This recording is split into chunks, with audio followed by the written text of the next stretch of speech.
I don't think people understand how violent Mississippi was. Terrorism led black people to the obvious conclusion. If they try and vote, they're messing with white folks' business, and they can get hurt or killed. I didn't dream for a minute that people would be killed. But it was always in the back of everybody's mind that bad things were going to happen. So it was terrifying. But if you cared about this country and you cared about democracy, then you had to go down. I had been making drawings for corporations and colleges, and my wife, June, felt very deeply about the injustice in the country, as did I. So we decided that I would take my skills as an illustrator and go to Mississippi. I'm a junior at Queens College majoring in anthropology. My schooling so far has been oriented toward history, and I have a good knowledge of current affairs. Finally, I have a good deal of experience with racial and religious prejudices in the North and South. Andrew Goodman.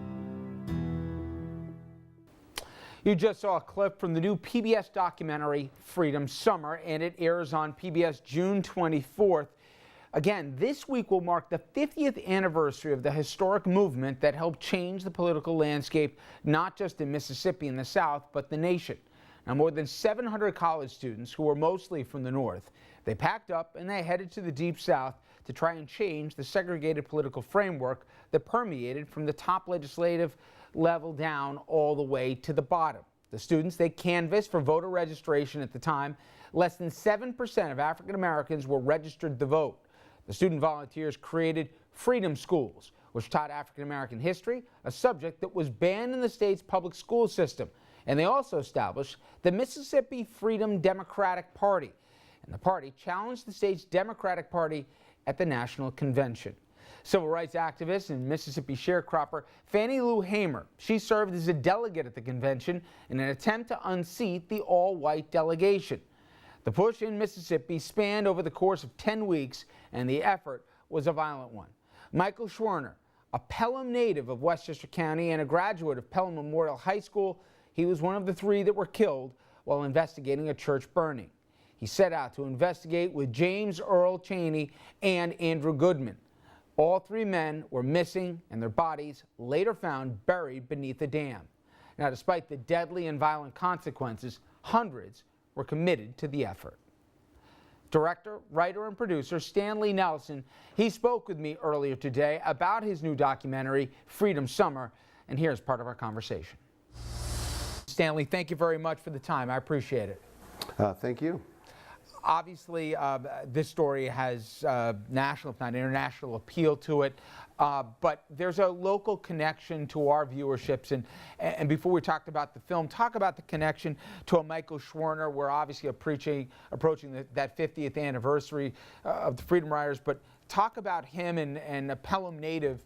He obviously one of the infamous names attached to that tragedy.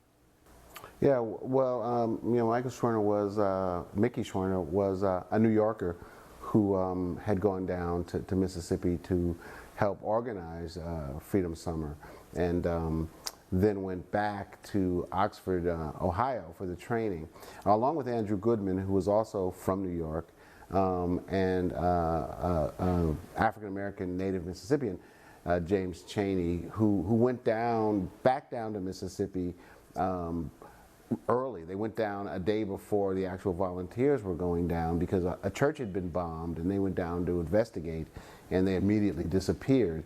And through that whole summer, people were searching for their bodies, searching for them, and it kind of cast this shadow over the whole summer because they were missing. And finally, in August, their bodies were found, and they had been murdered. Obviously, this is a story very close to you, Stanley, that you've covered in different forms. I'm curious, what did you learn differently in putting together this film than even the prior works associated with that you've done before?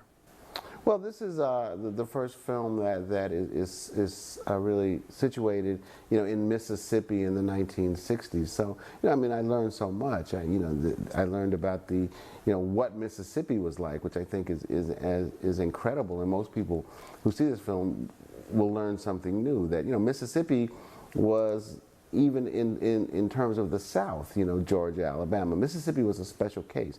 Mississippi was a real police state. The police departments in Mississippi were ruled by the Ku Klux Klan. So I think you learn so much. I think also in this film, in the last third of the film or so, we talk about the Mississippi Freedom Democratic Party and their challenge at the convention in 1964.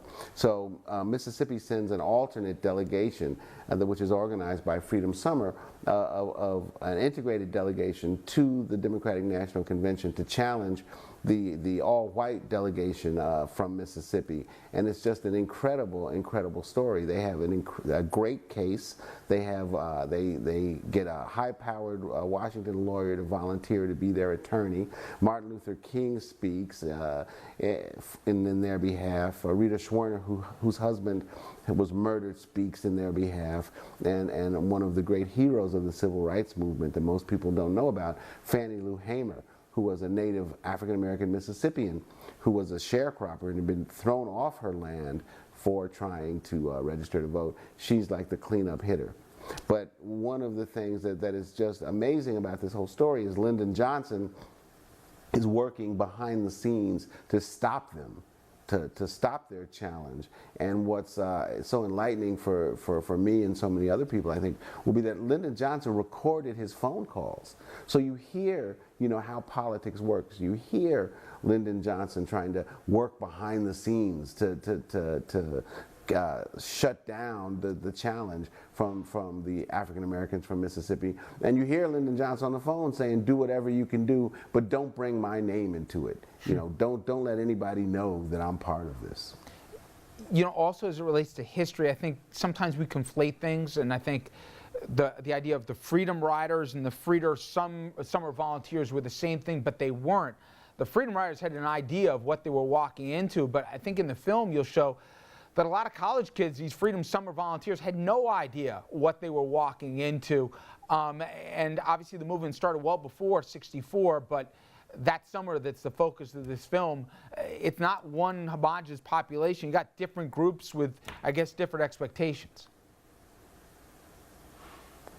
Yeah, I think that one of the things that happened in Freedom Summer was that the idea was to invite 700 to 1,000 college students, mainly white college students, down to Mississippi to kind of jumpstart the civil rights movement in Mississippi, because up until that point, it was thought by most of the people working in the civil rights movement that you have to kind of avoid Mississippi.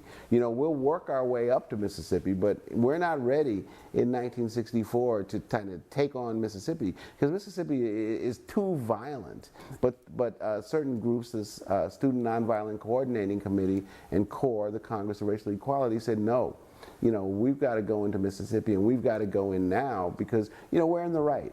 And we're not going to dance around Mississippi. We're going to challenge Mississippi head on.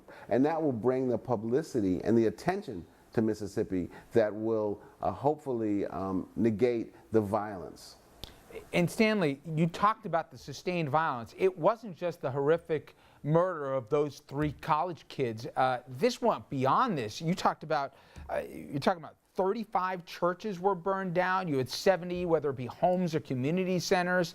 A lot of both, not just murders, but sustained beatings that were going on. I mean, violence was prevalent. It wasn't in isolated instances, right? No, what happened in Mississippi was in the spring, as word leaked out that there was going to be this Freedom Summer, and this, as white Mississippians saw it, this invasion of these college students and these communists, into Mississippi, that Mississippi then kind of geared itself up for this invasion. And what they did was start the violence right there. So from the spring of '64 on, the violence just started, and there's incidents after incident of violence. And in the film, we talk to volunteers who talk talk about that violence and the fear that they lived with, you know, through that whole summer. Amazing. And again, folks, there's a local connection to this story. One of those 3 Freedom Riders who was killed was a Westchester resident from Pelham. There'll be a screening this Sunday. And then obviously, folks, you'll be able to see this film on June 24th at 9 p.m. on PBS American Experience. And I know it's going to be at Sundance and other places as well. Stanley, I really appreciate a few minutes. Thank you so much. Oh, it was my pleasure. Thank you. And there will be a screening of this film this coming Sunday. That's June 22nd, and it'll be at the Pelham Picture House at 5 p.m. The documentary, as mentioned, also airs nationally on Tuesday, June 24th at 9 p.m. on PBS. All right, when we come back, we will switch gears. Coming up next, Governor Daniel Malloy of Connecticut speaks to RFL about the growing heroin epidemic sweeping through the tri-state region and parts of New England. How Connecticut is teaming up with the other states to combat the crisis.